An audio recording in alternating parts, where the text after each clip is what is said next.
नमः शिवाय आप सभी को। आज हम महाशिवरात्रि के व्रत, जप और पूजा के विधि विधान के विषय में बात करेंगे। तो सबसे पहले हम बात करते हैं कि किस प्रकार से आपको व्रत करना है।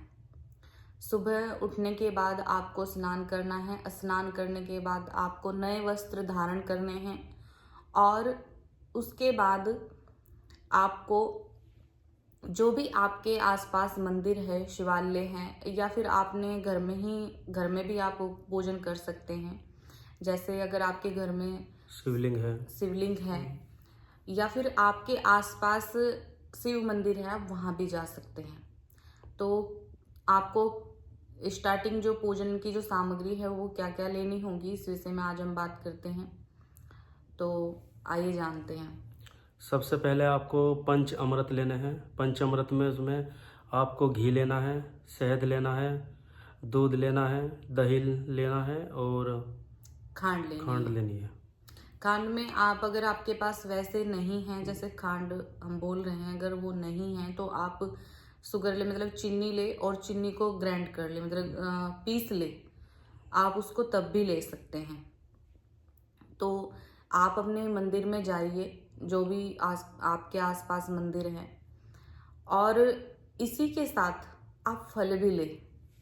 आप जोड़े के फल ले सकते हैं, जैसे आप केला ले सकते हैं जोड़े में, बेर, या आप बेर भी ले सकते हैं।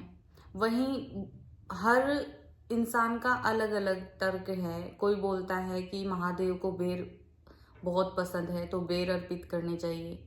तो वहीं सबके अलग अलग तर्क है, लेकिन हमारा मानना ये है और हम यही कहते भी हैं कि जो फल आपको पसंद हो, जो आपको अच्छा लगता हो, वही आप शिव गुरु को अर्पित कीजिए।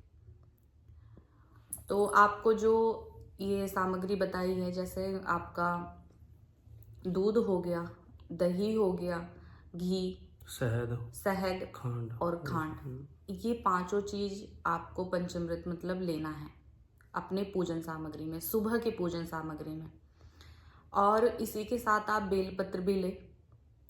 धतूरा लेना चाहे तो आप ले सकते हैं, मिल जाए तो ठीक है, नहीं मिल जाए तो भी ठीक है। और एक फूल माला ले, 5 फूल आप अलग से ले, और इसी के साथ साथ आप साधारण जल भी ले। इस विधि को आप जितनी सुबह कर सकते हैं, यानी कि 4 बजे के बाद आप जितनी सुबह इस विधि को कर सकते हैं, उतना ही आपके लिए अच्छा है, उतना ही आपको अच्छे इसके फल मिलेंगे। तो ये जो आप बेलपत्र का जो पत्ता होगा, उस पर आप चंदन जरूर लगाएं। चंदन लगाने के बाद ही शिवलिंग को अर्पित करें। अब मैं इसका पूरा विधान बताती हूँ आपको करना कैसे है। सबसे पहले आपको शिवलिंग को सादे जल से स्नान कराना है। सादे जल से स्नान कराने के बाद आपको दूध अर्पित करना है। दूध अर्पित करने के बाद आपको घी अर्पित करना है, घी चढ़ाना है। घी चढ़ाने के बाद आपको दही चढ़ाना है। दही के बाद आपको शहद चढ़ाना है और लास्ट में आपको खांड चढ़ानी है।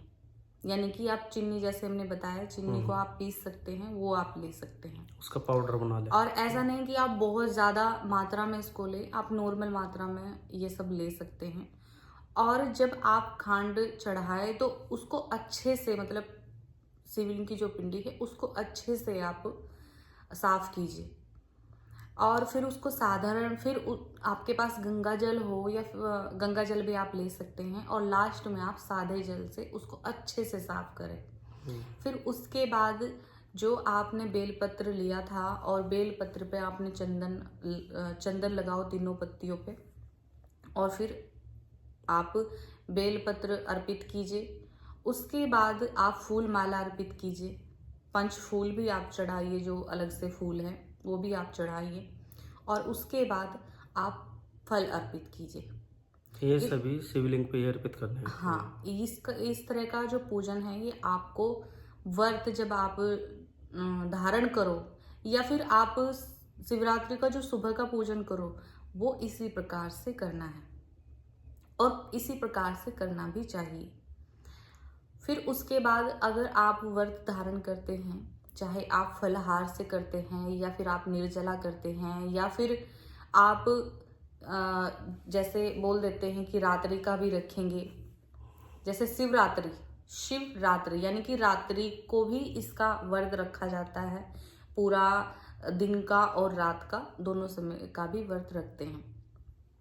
तो अगर आप इस प्रकार से रख रहे हैं तो संकल्प में फूल जब आप संकल्प धारण करें, जल ले ले और जल में एक फूल डाल ले और उसके बाद आप ये संकल्प धारण करें कि मैं इस प्रकार से या इस प्रकार से यह व्रत धारण करूंगी और यह व्रत मैं करूंगी या करूंगा।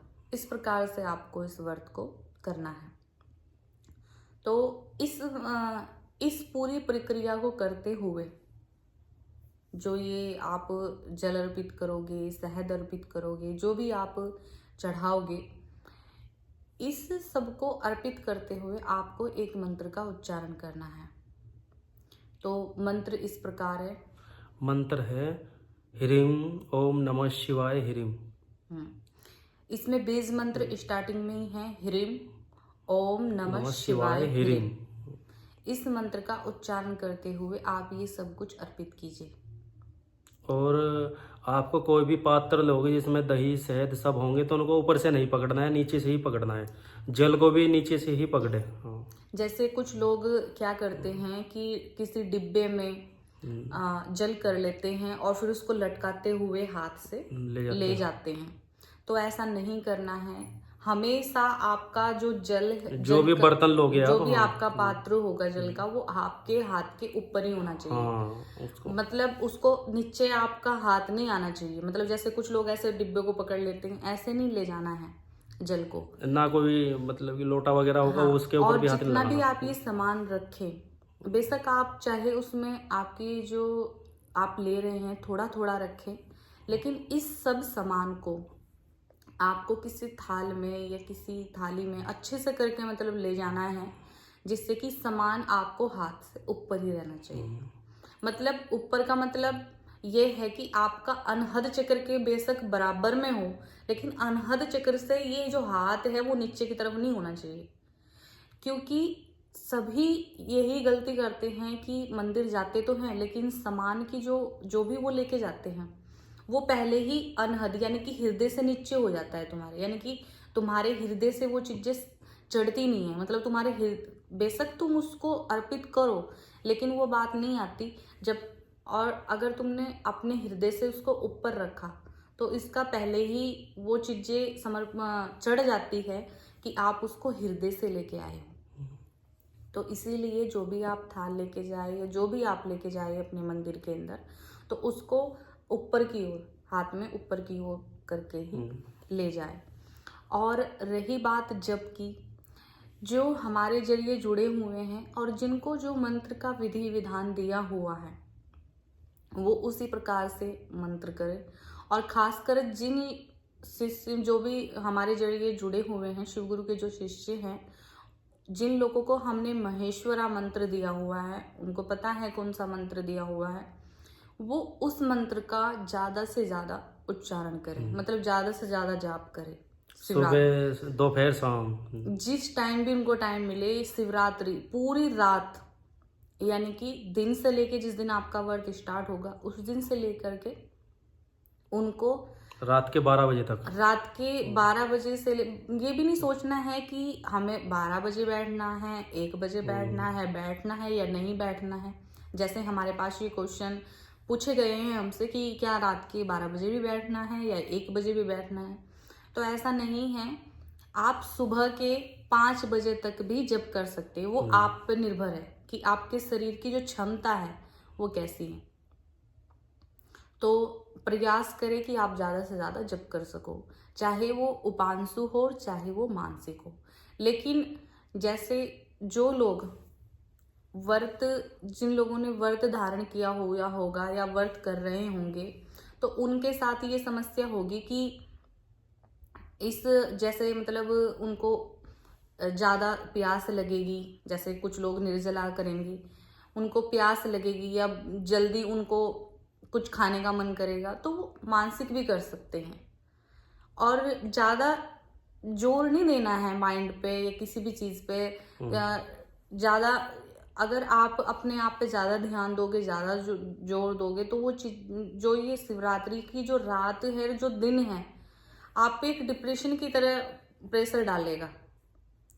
तो ऐसा नहीं सोचना है, नॉर्मल दिनों की तरह ही आप इसको लीजिए और जो आपका पूजा का विधि विधान जो आपको बता रहे हैं वो कीजिए।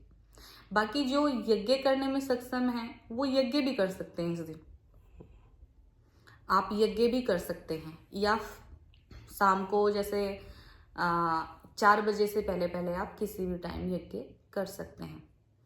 और रही बात अगले दिन की पूजा और विधि विधान की विधि के विषय में, जैसे आप अगले दिन मॉर्निंग में जब आप ये व्रत खोलते हैं, तो उस दिन आपको वही जैसे हमने पहले बताया है, आपको 5 पूवे 5 पूरी और फल, जोड़े में ही फल होने चाहिए, और कोई भी एक मिठाई और मेवे हो तो ठीक है, नहीं तो आप वैसे भी ले सकते हैं। और खीर अवश्य बनाएं, खीर जरूर बनाएं। तो पूवे का और पूरी का और खीर का आप भोग अंगारी पे लगा सकते हैं।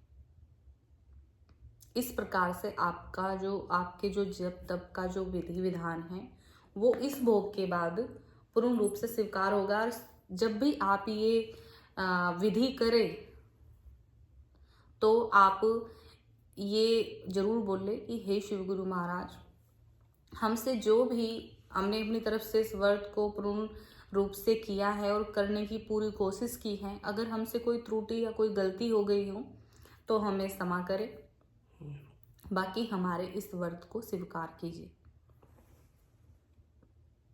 तो मंत्र फिर भी हम एक बारी बोल रहे हैं इसी मंत्र का, और जितने भी हैं इस मंत्र का उच्चारण करें। ह्रीं ओम नमः शिवाय ह्रीं। इसी मंत्र का उच्चारण करना है। बाकी जो ये मंत्र है, ये मंत्र वैसे तो हम लिख देंगे इसको, हाँ लिख भी देंगे। वैसे ये मंत्र है, मंत्र ही है ये, और उजागर भी है। ये मंत्र हमें माता के द्वारा या शिव गुरु के द्वारा प्रदानित मंत्र नहीं है, लेकिन उन्होंने ही हमें ये मंत्र देने के लिए बोला है। और बस आज के लिए इतना ही। नमः शिवाय। शिव गुरु की सदा ही जय हो, सदा ही जय हो, सदा ही जय हो।